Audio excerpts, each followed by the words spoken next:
আসসালামু আলাইকুম সবাইকে। আমি ওয়ানপিস দুলাল। আমি এই যে এখানকার আমার ছাত্রলীগের ভাইয়েরা যে বিষয়ে এখানে দাঁড়িয়ে আছে এবং কোটা বিরোধী আন্দোলনকারী যারা, তাদের উদ্দেশ্য আমি বলছি বা সমগ্র জনগণের উদ্দেশ্যেই আমি বলছি যে ওই যে কোটা বিরোধী আন্দোলন, ঠিক আছে, কোটা বিরোধী আন্দোলন এটা নির্বাচিত সরকারের কাছে সার্বজনীন দাবি নিয়ে একটা আন্দোলন হতেই পারে। সেটা সরকার যদি মেনে নেয় বা আইন আদালতের বিষয় থাকে তাহলে তো আইন আদালতই বুঝবে। আচ্ছা, আইন আদালতে অনেক সময় জনগণের মাইনে নিতে হয়, মানে সার্বজনীন যে দাবিটা সেটা মেনে নিতে হয়। এখন অনেকে বলে সরকার পক্ষ বলছে যে রাজাকাররা, আবার ওনরা বলছে আর একটা। কিন্তু কথা এটা না, কথা হচ্ছে যে 30 লক্ষ সন্তানেরা, 30 লক্ষ শহীদ পরিবারের সন্তানেরা, তাদেরও তো একটা দাবি আছে। তা 30 লক্ষ সন্তানের পরিবার থেকেই তো সবাই আসছে। তাহলে তাদের কোটা বিরোধী আন্দোলন সেটাও ঠিক আছে, কিন্তু কোটা বিরোধী আন্দোলন করতে গিয়ে সরকার পতনের আন্দোলন, এটা তো হতে পারে না। সরকারের পতনের আন্দোলন হবে 4 বছর পর জনগণের ভোটের মাধ্যমে, ব্যালটের মাধ্যমে। সেটা যদি না হয়, যদি এখন কোটা বিরোধী আন্দোলন করতে গিয়ে সরকার বিরোধী আন্দোলনের ভূত ঘাড়ে চাপায়, তাহলে সে ভূত তো সরাতে হবে।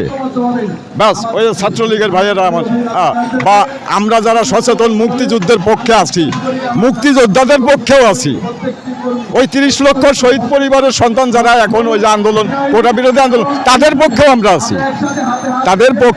আছি। তা শান্তিপূর্ণভাবে সরকারের সাথে সরকারের উচ্চ পর্যায়ে আলাপ আলোচনার মাধ্যমে সবকিছু ঠিক করতে হবে। এ দেশের হাইকোর্ট, মানে উচ্চ আদালত, সুপ্রিম কোর্ট অনেক নজিরবিহীন সমর্থনের জন্য রায় দিয়েছে না। আমি আশা করি এই যে 4 সপ্তাহ যে সময় নিচ্ছে, এই 4 সপ্তাহের ভিতরে ওনাদের ভিতরেও এমন একটা পরিবর্তন লক্ষ্য করা যাবে, মানে আগামী রায়ে একটা পরিবর্তন লক্ষ্য করা যাবে।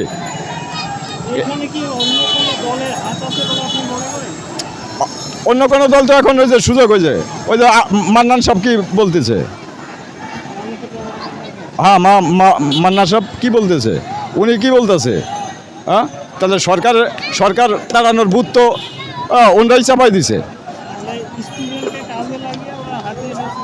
ওরা হাতিয়ার হিসেবে ব্যবহার করছে, কিন্তু সেটা তো না। আপনারা সবাই জানেন, দেশবাসী এখন সবাই জানেন, আমি ওয়ানপিস দুলাল, গুন্ডার গুন্ডা। আমি যখন গণভবন যাই তখন প্রধানমন্ত্রীর বুক দুরু করে। কি জন্য করে? আমার এই দুঃসাহস, আর সৎ কাজ করি কলম দ্বারা। আমি যাহা করি কলম দ্বারা, আর এই সৎ কাজ আর দুঃসাহস দিয়া বঙ্গবন্ধু যেমন আমাদের শিখাই গেছে, নিজের জীবন দিয়ে আমাদের শিখাই গেছে যে অস্ত্র লাগে না, অস্ত্র ব্যবহার হবে কোন সময়ে, যখন দরকার হবে তখন অস্ত্র ব্যবহার হবে। ধন্যবাদ সবাইকে আমার সালাম।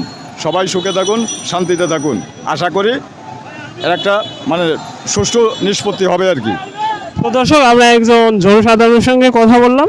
তিনি তার মতামত জানিয়ে দিলেন যে কোন পর্যায়ে বর্তমান কোটা আন্দোলন এবং ছাত্রলীগ এবং বিরোধী দলের নেতাকর্মীরা অবস্থান করতেছে।